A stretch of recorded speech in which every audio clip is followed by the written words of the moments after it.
The morning sun was just beginning to warm the steel beams of the Madison Avenue construction site when Desiree Johnson arrived for her shift.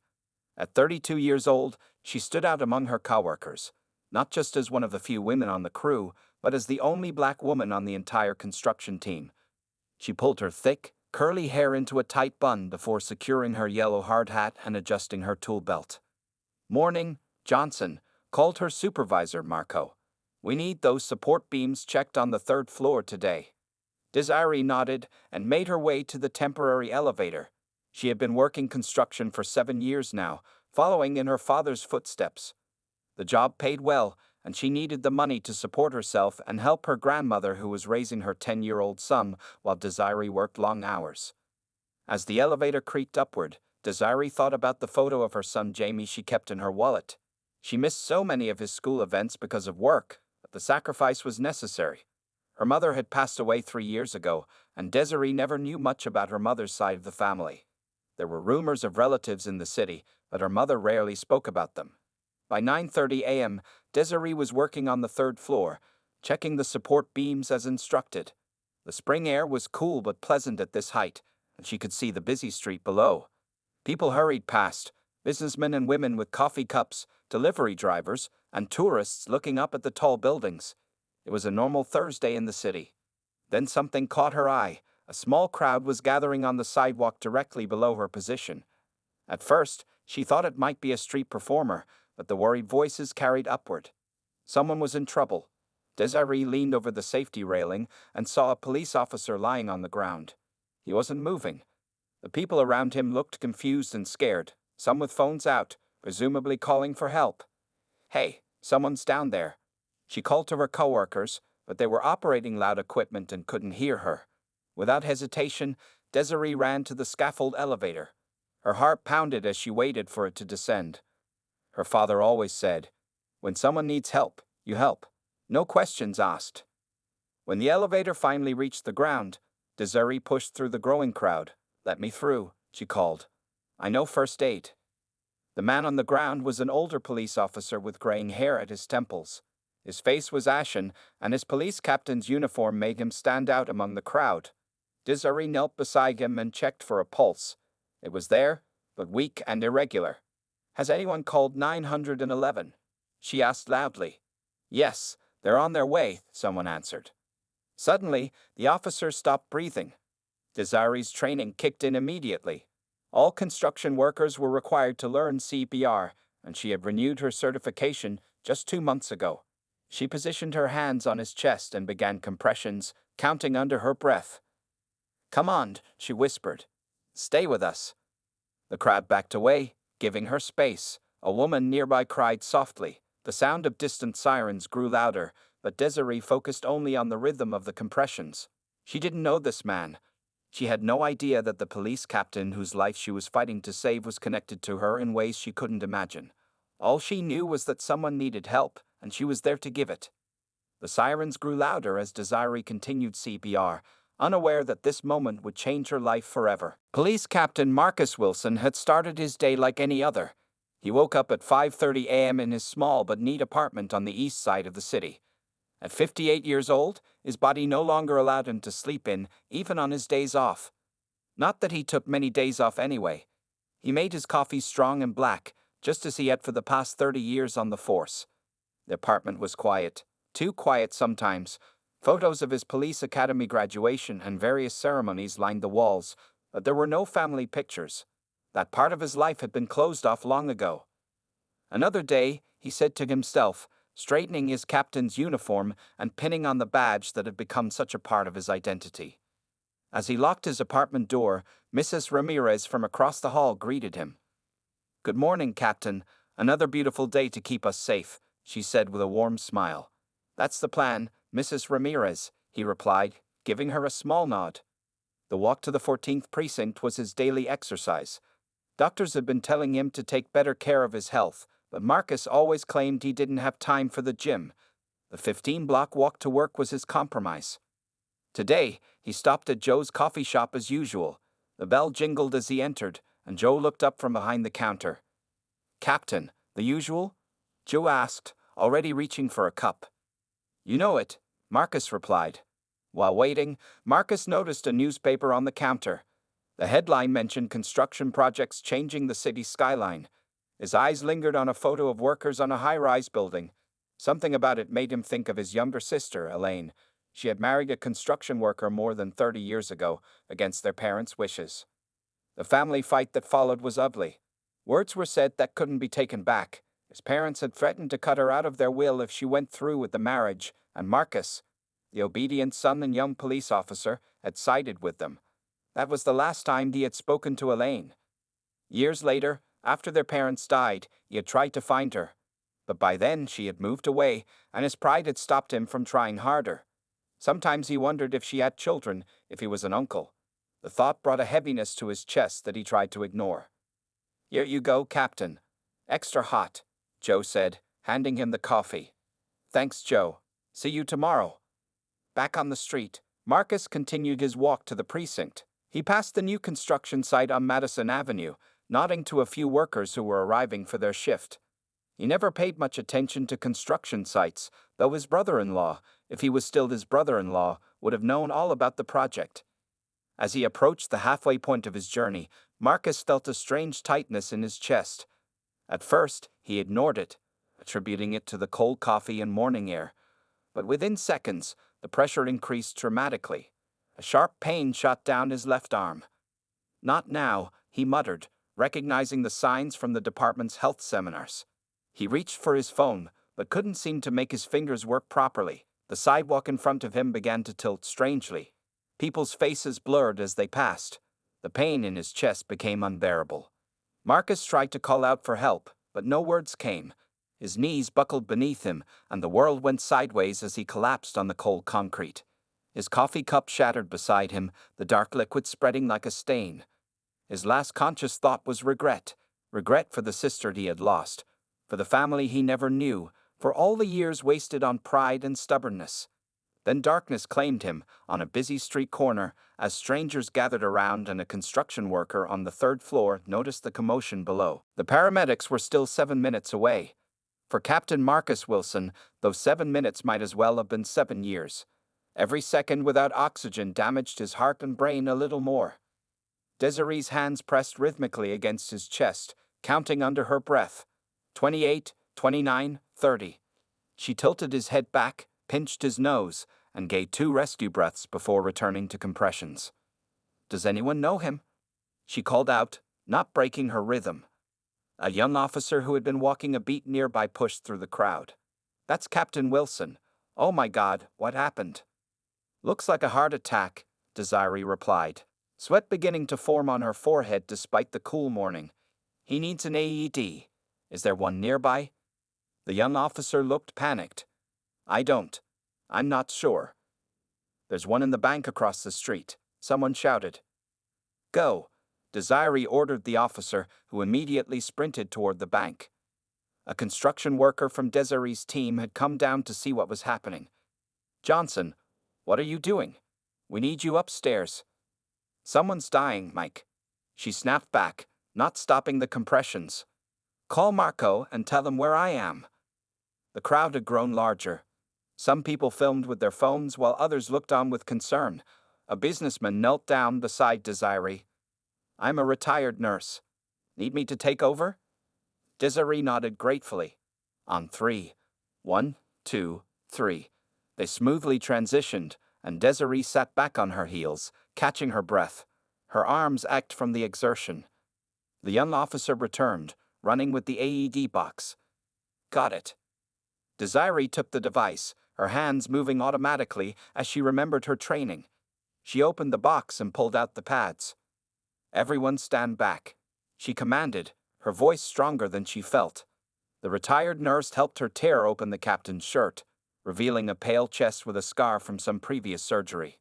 She placed the pads as shown in the diagram, one on the upper right chest, one on the lower left side. The machine started analyzing his heart rhythm. "Stand clear," the automated voice instructed. Everyone moved back. Shock advised. Charging. Desiree made sure no one was touching the captain. "Clear," she shouted, pressing the button when prompted. Captain Wilson's body jerked as the electric current passed through him. The machine analyzed again, then advised to continue CPR.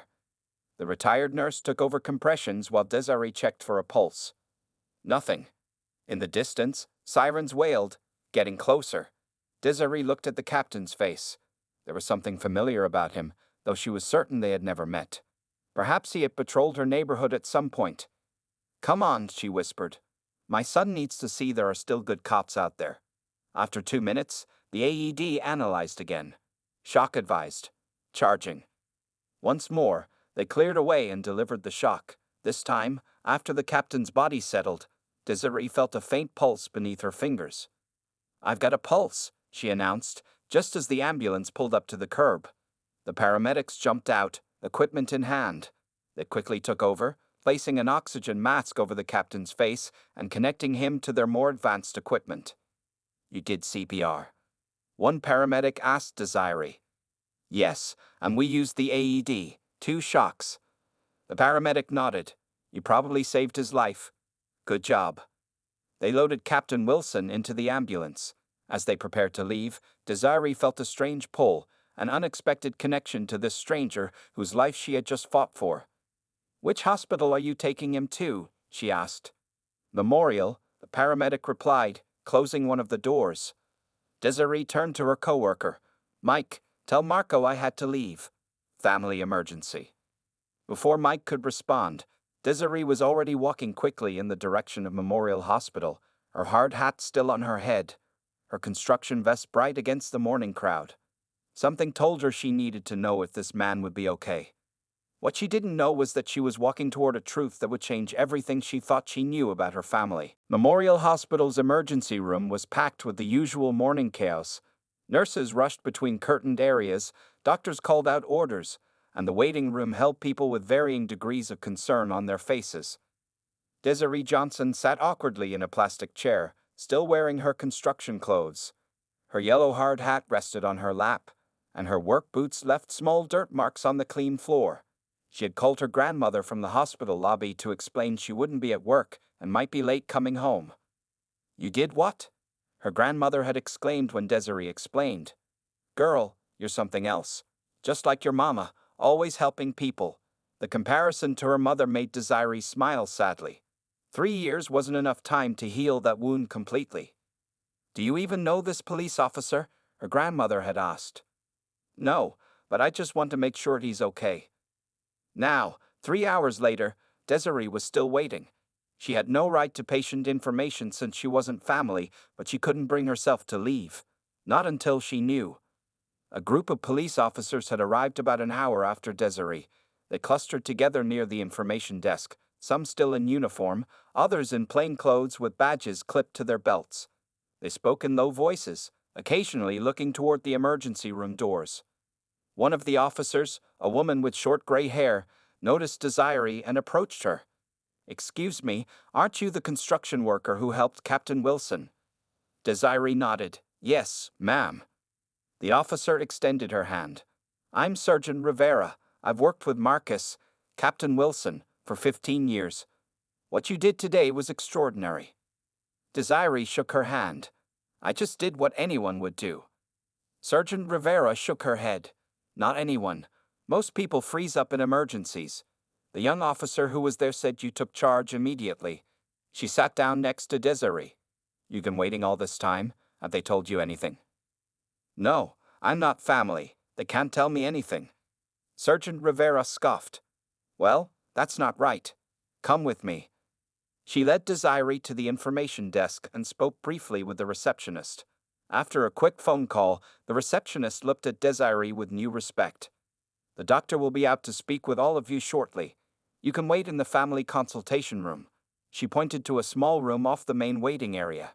Inside the consultation room, Desiree felt out of place among the officers. They all knew Captain Wilson personally. She was just a stranger who happened to be in the right place at the right time. "Do any of you know if Captain Wilson has family?"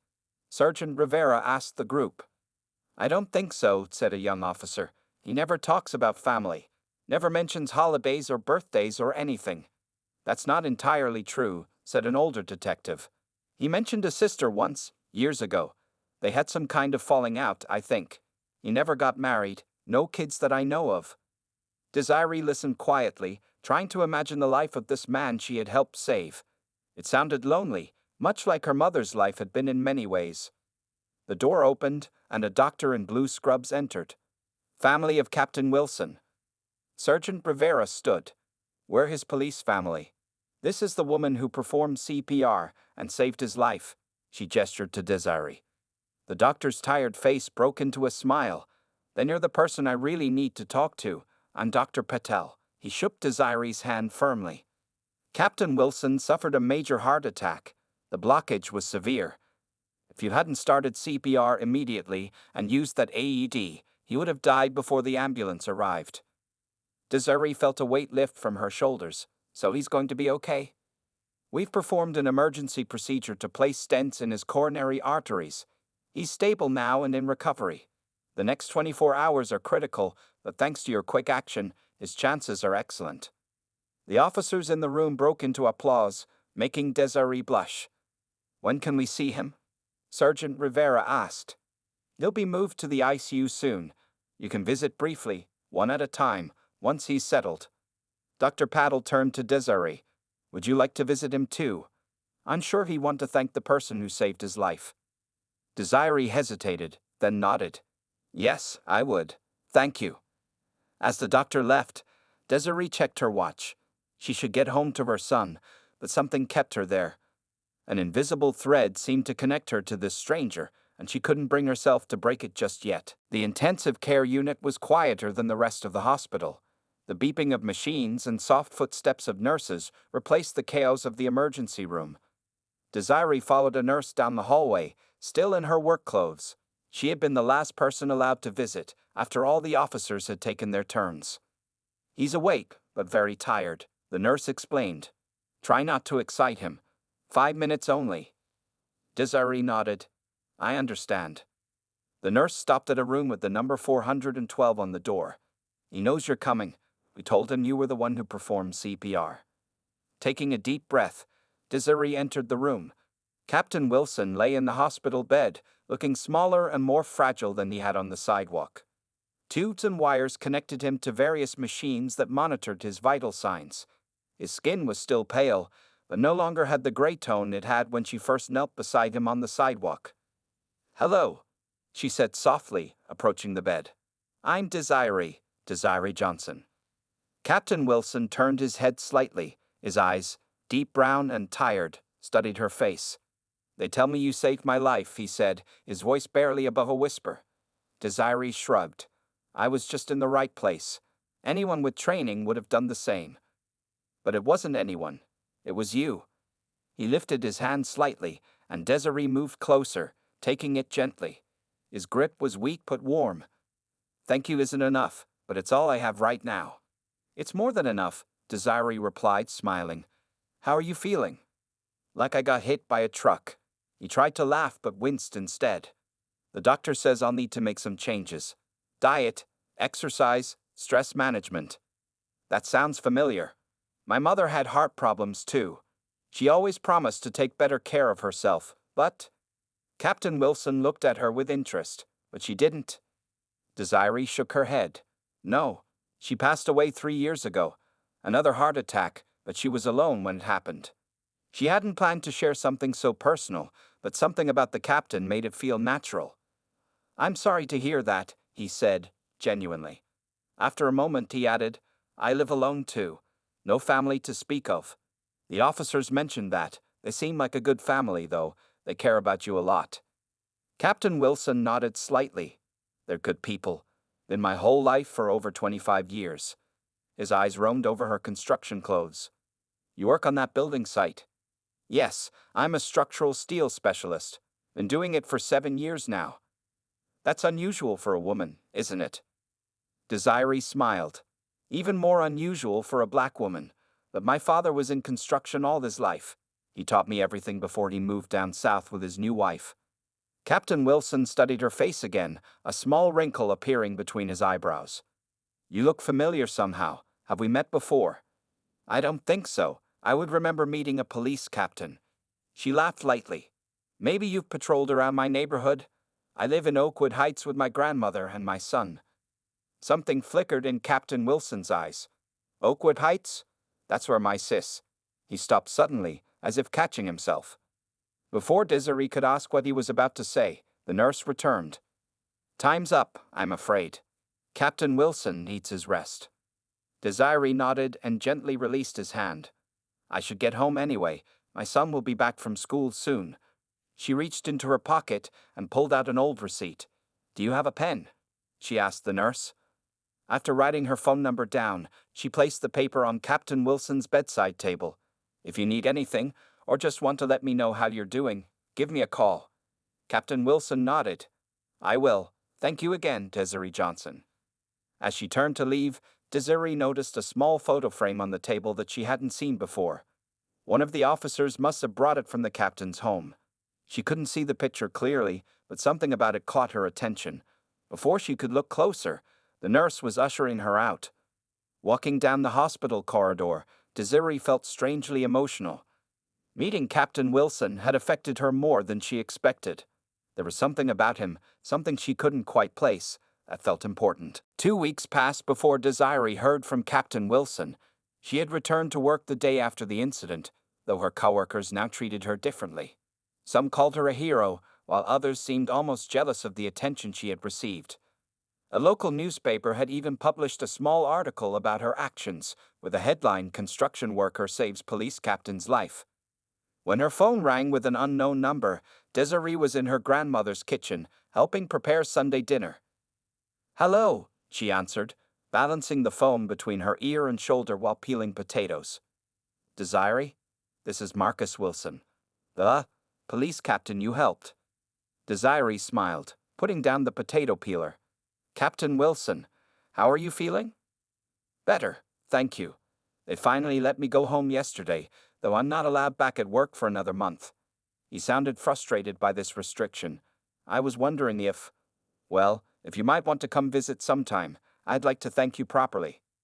Something in his voice sounded nervous, almost vulnerable. It was hard to imagine this was the same authoritative police captain she had met briefly in the hospital. I'd like that, Desiree replied. When would be good for you? They arranged for Desiree to visit the next day. She wrote down his address, an apartment building in Riverdale, not far from her grandmother's house. The following afternoon, Desiree stood outside Captain Wilson's door, holding a small houseplant she had bought as a get-well gift. She knocked softly. The door opened to reveal Captain Wilson, dressed in casual clothes rather than his uniform. He looked healthier than the last time she had seen him, though still thinner than he probably had been before his heart attack. Desiree, come in, he said warmly, stepping aside. His apartment was neat and simple. Police commendations hung on one wall, and bookshelves lined another. There were no personal photos in the living room, making the space feel somewhat impersonal. I brought you this, Desiree said, handing him the plant. It's supposed to be easy to take care of. Thank you. I don't have many plants, or much of anything living around here. He placed it carefully on a small table by the window. Please sit down. Can I get you something to drink? Water? Tea? Water would be fine, thanks. While Captain Wilson went to the kitchen, Desiree sat on the couch. She noticed a small photo frame on the coffee table that hadn't been there when she first entered the room. He must have brought it out from another room. When he returned with 2 glasses of water, Captain Wilson sat in the armchair across from her. He seemed tense, his fingers tapping against his knee. Is everything okay? Desiree asked. Yes, He took a deep breath. There's something I wanted to ask you about. He reached for the photo frame and handed it to her.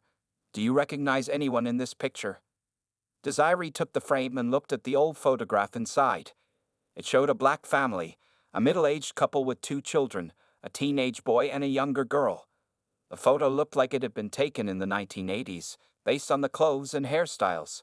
Her heart stopped when she saw the girl's face. She knew those eyes, that smile. She had seen them in her own mirror, in old family albums. Her hand trembled slightly. This is my mother. That's my mother as a child.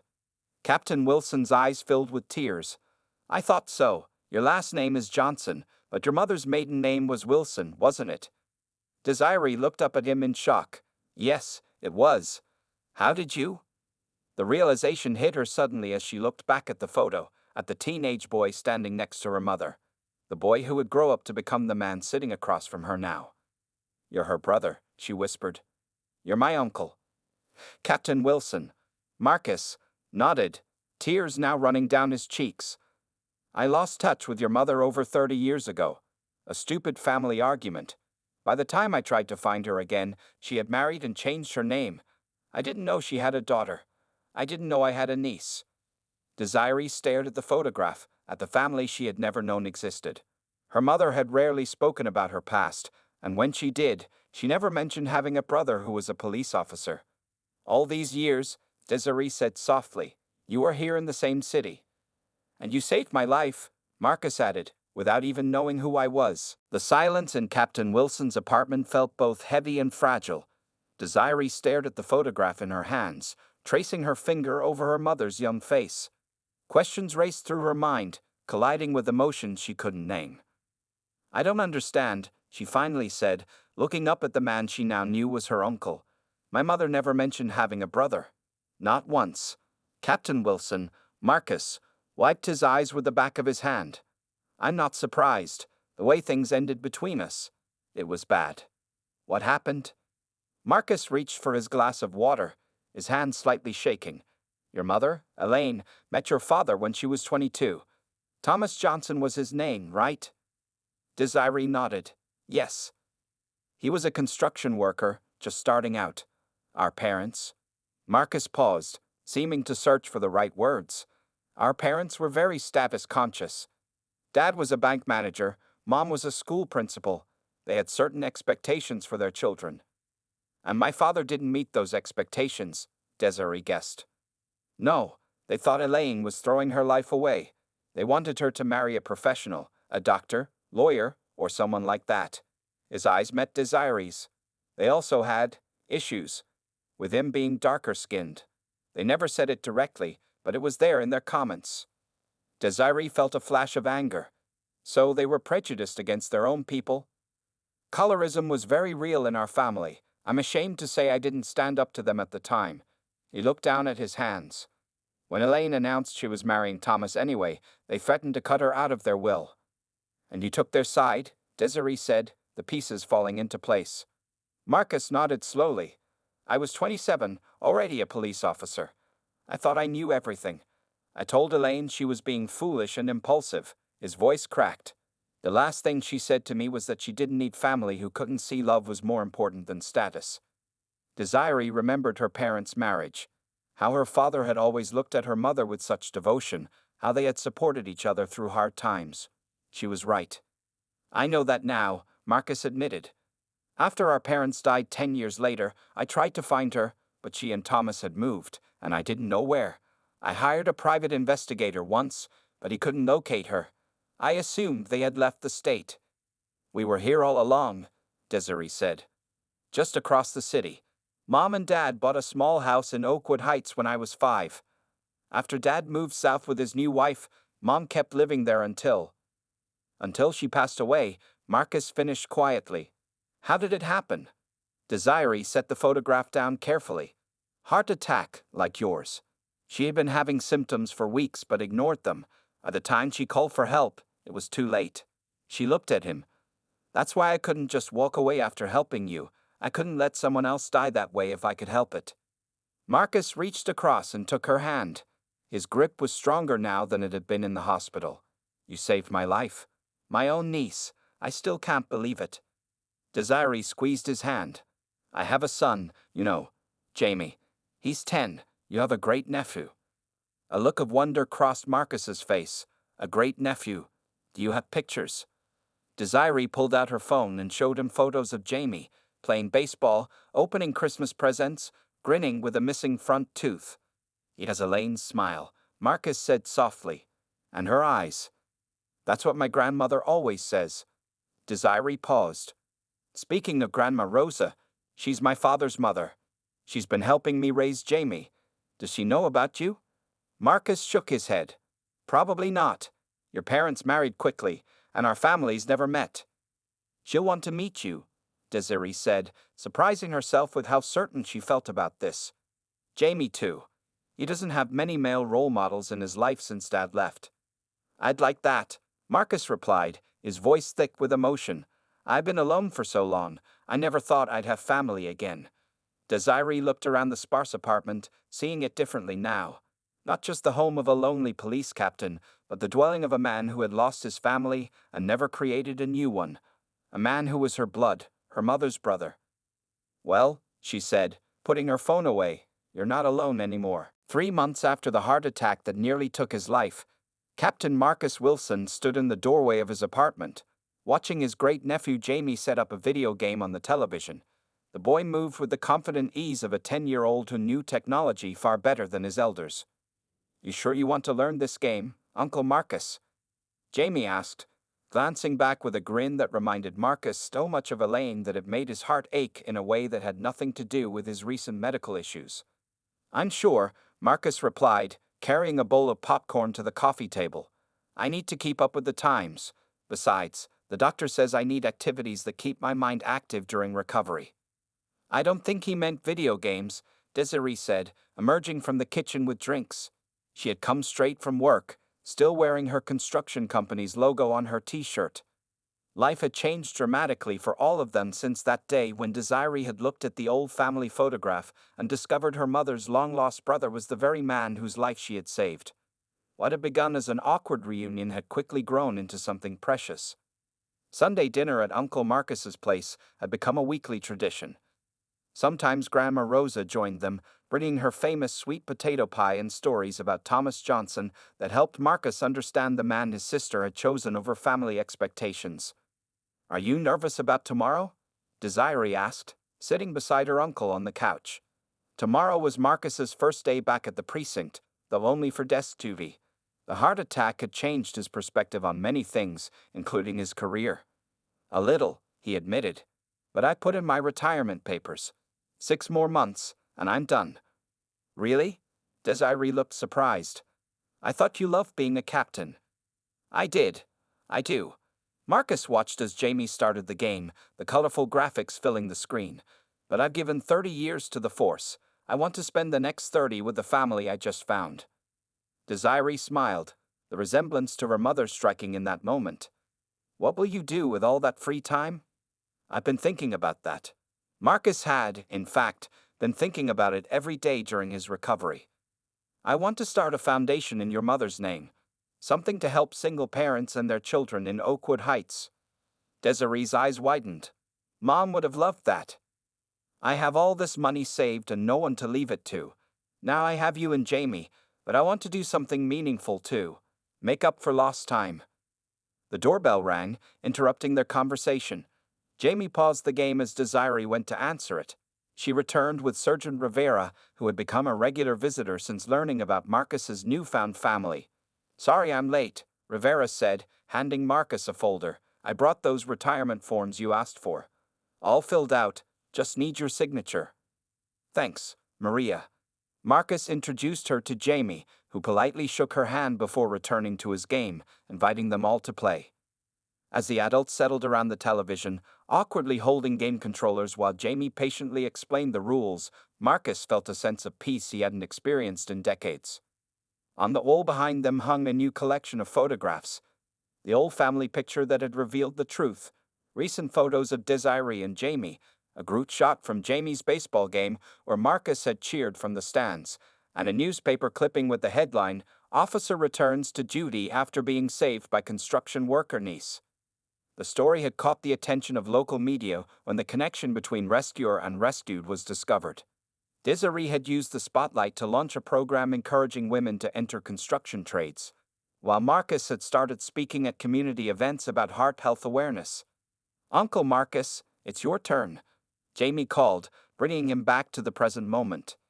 Marcus looked around at the faces of his new family, his niece who had saved his life, his great-nephew who filled his days with laughter, and even his colleague who had helped him through the difficult transition. I'm ready, he said, meaning far more than just the game. Outside, the sun was setting over the city, casting long shadows and golden light through the windows. For Marcus Wilson and Desiree Johnson, it wasn't an ending but a beginning. A second chance at family that neither had expected but both had desperately needed.